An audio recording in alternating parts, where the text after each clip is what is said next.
Some people spend their whole lives believing they understood their parents, only to realize much later that they never truly did. My name is Salim, and I am 80 years old.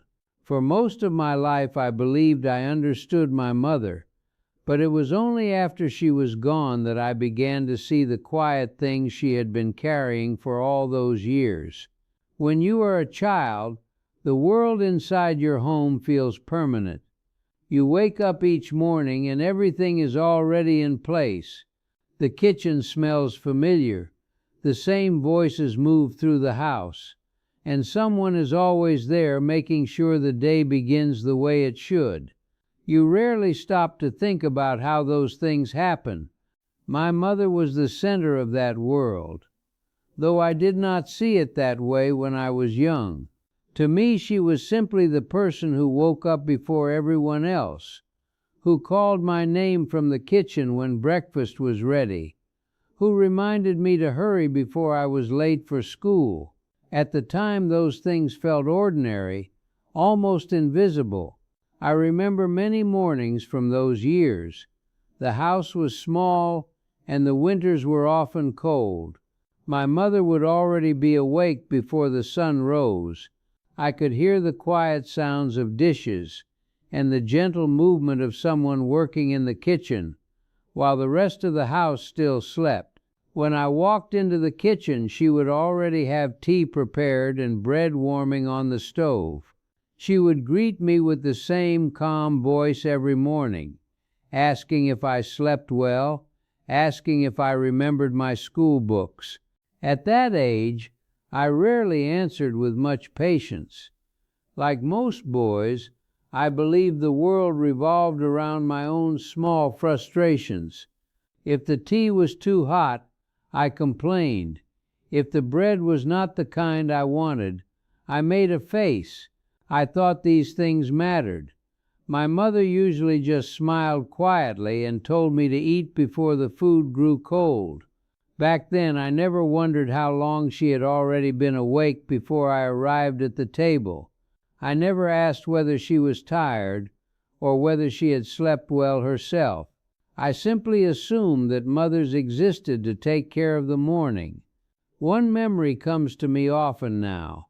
I was about 12 years old, and I had become very interested in a school trip that required a small fee. For our family at that time, even a small expense required careful thought. When I first told my mother about the trip, she listened carefully but said we would need to think about it. For several days I continued asking her about it. Each time she told me gently that we would see what could be done. At that age, patience was not something I possessed. I remember becoming frustrated and accusing her of not understanding how important the trip was to me. I spoke with the confidence of a child who had never yet needed to worry about money. A few days later, she handed me the fee wrapped inside a small piece of paper. I was happy in that quick, thoughtless way children are happy. I thanked her briefly and ran outside to tell my friends that I would be joining them. At the time, I never asked where the money had come from. Years later, I learned that during that same week, my mother had quietly sold a small gold bracelet that belonged to her from before she was married. She had never mentioned it, not once, not even when I was old enough to understand the value of what she had done. She simply allowed me to believe that the trip had been easily arranged.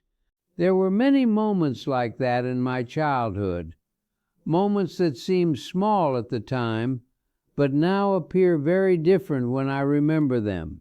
I remember evenings when my father returned home tired from work.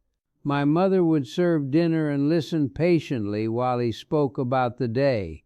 If there had been problems, she let him release his frustration without adding her own worries to the conversation.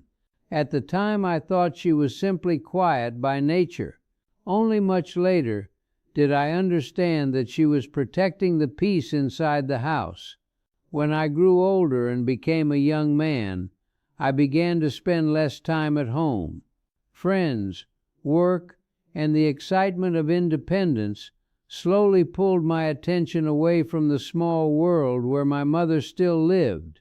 Whenever I visited, she asked the same questions she always had. She wanted to know if I was eating well, if my work was going smoothly, if I was taking care of myself.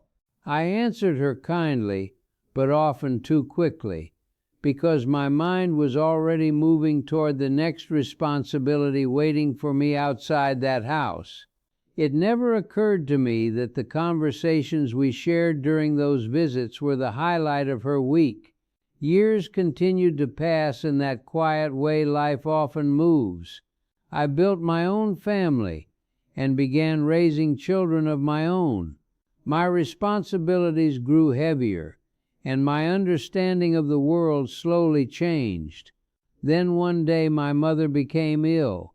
It happened gradually at first, the kind of illness that weakens a person slowly rather than all at once.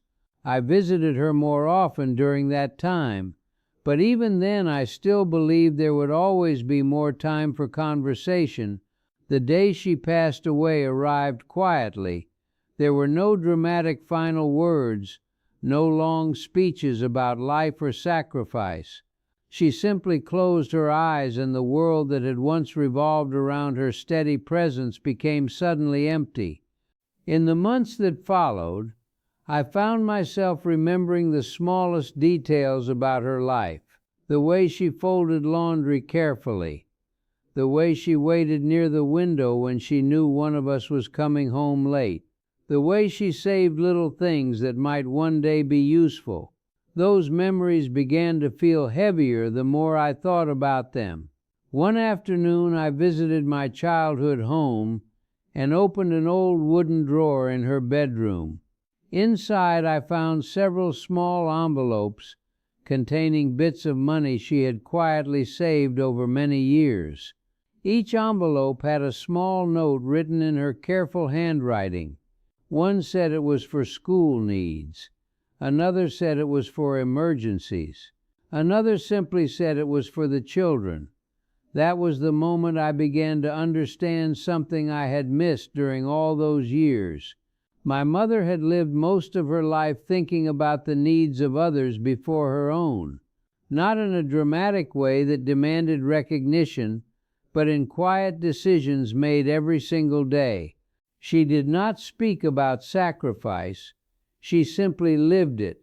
When I think back to the boy who complained about hot tea or argued about a school trip, I sometimes feel a deep sadness, not because I was a bad child, but because I was too young to see what was happening around me. Children rarely understand the quiet strength of their parents while they are still living under their care. It takes distance, time, and sometimes loss before those lessons become clear. Now at 80 years old, I sometimes wake up early in the morning and make tea the way my mother used to, when the house is quiet and the sun has not yet fully risen. I think about those mornings when she was already awake before the rest of us. I imagine the thoughts she might have carried while standing in that small kitchen: worries about money, hopes for her children, questions about the future that she never shared out loud. I realize now that the calm voice that greeted me each morning was not the absence of struggle. It was the strength to carry those struggles quietly. Understanding that has changed the way I look at many things in life. If your parents are still alive, there will be moments when their questions seem simple or repetitive. There will be times when their advice feels old-fashioned or unnecessary. But hidden inside those ordinary conversations may be a lifetime of care that you have not yet learned how to recognize. I did not truly understand my mother until after she was gone. By the time the meaning of her quiet sacrifices became clear to me, I no longer had the chance to thank her properly. So if there is someone in your life who wakes up early to make sure your day begins well, someone who worries about your future more than their own comfort, take a moment to see them clearly while you still can, because one day, many years from now, you may find yourself remembering the smallest details about them and realizing that those ordinary moments were carrying more love than you ever noticed at the time.